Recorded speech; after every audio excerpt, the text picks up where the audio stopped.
দেখেন সেই একই ঘটনা, মাজার ভাঙা রীতিমতো এখন উৎসবে পরিণত হয়েছে, চলছেই। এটা কোনোভাবেই ঠেকানো যাচ্ছে না। গত 1 বছরে 100টার উপরে মাজার ভাঙা হয়েছে।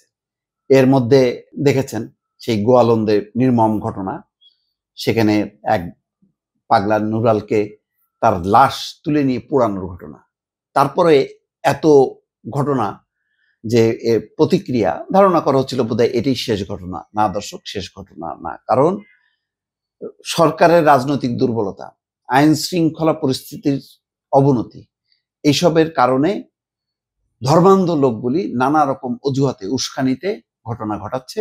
সেই ঘটনায় কুমিল্লায় এবার 4টা মাজারে হামলা হয়েছে, ভাঙচুর হয়েছে, অগ্নিসংযোগ হয়েছে, তাও কি মাইকে ঘোষণা দিয়ে। এই মাইকগুলি কারা নিয়ন্ত্রণ করে? কোথায় মাইক? মসজিদের এই মাইকগুলোর পেছনে কারা? সেগুলি বহু বলা হয়েছে এবং লাভ হয়নি। এখন হচ্ছে এটা আমাদেরকে নিয়তি হিসেবে মেনে নিতে হবে যে বিভিন্ন জায়গায় মব জাস্টিস হবে, তারপরে মব সন্ত্রাস হবে। এটা আমাদেরকে আর কিছুই যেন করা নেই। কুমিল্লার হোমনায় সামাজিক যোগাযোগ মাধ্যমে মহানবী হযরত মুহাম্মদকে নিয়ে কটূক্তিমূলক একটি পোস্ট করাকে কেন্দ্র করে 4টি মাজারে হামলা এবং ভাঙচুরের ঘটনা ঘটেছে। এর মধ্যে একটি মাজার আঙিনায় থাকা 3টি বসতঘর ভাঙচুর শেষে অগ্নিসংযোগ করা হয়েছে। আগুন আছেই, ভাঙচুর আছেই। বৃহস্পতিবার সকাল 10টা থেকে 11টার মধ্যে উপজেলার আসাদপুর ইউনিয়নের আসাদপুর গ্রামে পৃথক 4টি মাজারে এসব হামলার ঘটনা ঘটে। পরে সেনাবাহিনী এবং পুলিশের সদস্যরা ঘটনাস্থলে গিয়ে পরিস্থিতি নিয়ন্ত্রণে আনেন। ঘটনার পর থেকে ওই এলাকায় অতিরিক্ত পুলিশ সদস্য মোতায়েন করা হয়েছে। আতঙ্ক বিরাজ করছে মাজারের ভক্তদের মধ্যে। এই যে হামলা হচ্ছে, মাজারে করা হচ্ছে, এতে কি মাজারে যারা ভক্ত, যারা মাজার পছন্দ করে, তারা কি মানে নিবৃত্ত হচ্ছে, বিরত হচ্ছে না। কিন্তু কি হচ্ছে, ধর্মের মধ্যে বিভাজন করতেছে, উগ্রতা তৈরি করা হচ্ছে। এবং প্রতিটা দেখবেন যে যখনই নাকি এই মাজার ভাঙা হচ্ছে তখন একটা ইস্যু তৈরি করা হয়, সামাজিক যোগাযোগ মাধ্যমে একজন পোস্ট দিয়ে দিচ্ছে। এটা হয়তো একটা বট আইডি, তার কোনো মানে হদিশ থাকে না। তারপরে এটাকে অছিলা করে খুব সুপরিকল্পিতভাবে এই ঘটনাগুলো ঘটানো হয়, মানুষকে উত্তেজিত করে। হামলার শিকার ওই 4টি মাজার হচ্ছে আসাদপুর গ্রামের আলেকশা বাড়িতে অবস্থিত তার বাবা কফিল উদ্দিন শাহের মাজার, একই গ্রামের আব্দু শাহের মাজার, কালাই শাহের মাজার এবং হাওয়ালি শাহের মাজার। হাওয়া বেগম নামের এক নারী হাওয়ালি শাহ মাজার পরিচালনা করতেন, তবে সেখানে কোনো ব্যক্তি সমাহিত নেই।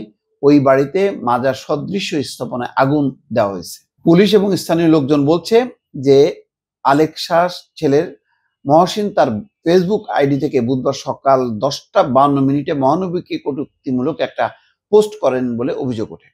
এই ঘটনায় স্থানীয় একদল মানুষ হোমনা থানার সামনে জড়ো হয়ে মহসিনের দৃষ্টান্তমূলক শাস্তির দাবিতে বিক্ষোভ করে। পরে ওই দিনই দুপুরে পুলিশ মহসিনকে আটক করে। পরে তার বিরুদ্ধে ইসলামী যুব সেনা হোমনা উপজেলা শাখা সাংগঠনিক সম্পাদক রফিকুল ইসলাম বাদী হয়ে মামলা করেন। ওই মামলায় গ্রেপ্তার দিকে বৃহস্পতিবার সকালে মহসিনকে কুমিল্লার আদালতে প্রেরণ করা হয়। এর আগে 29শে আগস্টও মহসিন ফেসবুকে ধর্মীয় অবমাননামূলক পোস্ট করেন বলে অভিযোগ রয়েছে। তো ঠিক আছে, এই ঘটনার জেরে তাহলে তো তাকে অ্যারেস্ট করা হয়েছে, পুলিশ ব্যবস্থা নিয়েছে।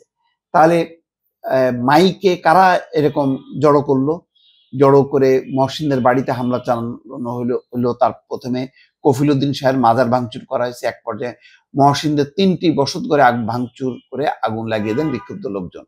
এরপরে গ্রামে পৃথক 3টি স্থানে মাজারে হামলা এবং ভাঙচুর চালান বিক্ষুব্ধ ব্যক্তিরা। এর মধ্যে হাওয়ালি শাহ নামের পরিচিত মাজারটিতে আগুন দেওয়া হয়, বাকিগুলো ভেঙে গুড়িয়ে দেওয়া হয়। এই যে ঘটনাগুলো ঘটতেছে, এগুলি কি বোঝে যে এইসব হামলার ঘটনা আন্তর্জাতিক খবর হিসেবে সামনে চলে আসে, আন্তর্জাতিক সম্প্রদায়ের দৃষ্টিতে আসছে এবং বাংলাদেশে তাদের প্রতিনিধিরা কিন্তু গভীরভাবে পর্যবেক্ষণ করছে যে 5ই আগস্টের পট পরিবর্তনের পর বাংলাদেশে কি গণতন্ত্রের অভ্যুদয় হলো নাকি উগ্রপন্থাদের অভ্যুদয় হলো। অনেকে বলছেন উগ্রপন্থাদের অভ্যুদয় হলো। গণতন্ত্র শক্তি বরং স্থিমিত, এটাই বিপজ্জনক। বাংলাদেশের জন্য সামনে বড় বিপদ আসতেছে এই সমস্ত কর্মকাণ্ডের কারণে, যেটা রাজনৈতিক দলগুলো প্রোটেকশন দিচ্ছে না বা অনুধাবন করছে না, অথবা এদের মধ্যে কেউ কেউ আছে এই রাজনৈতিক শক্তির মধ্যে, তারা এগুলি ইন্ধন দিয়ে বাংলাদেশের রাষ্ট্রের যে চরিত্র, সেই চরিত্রটা হয়তো পাল্টে দিতে চাচ্ছে। দর্শক।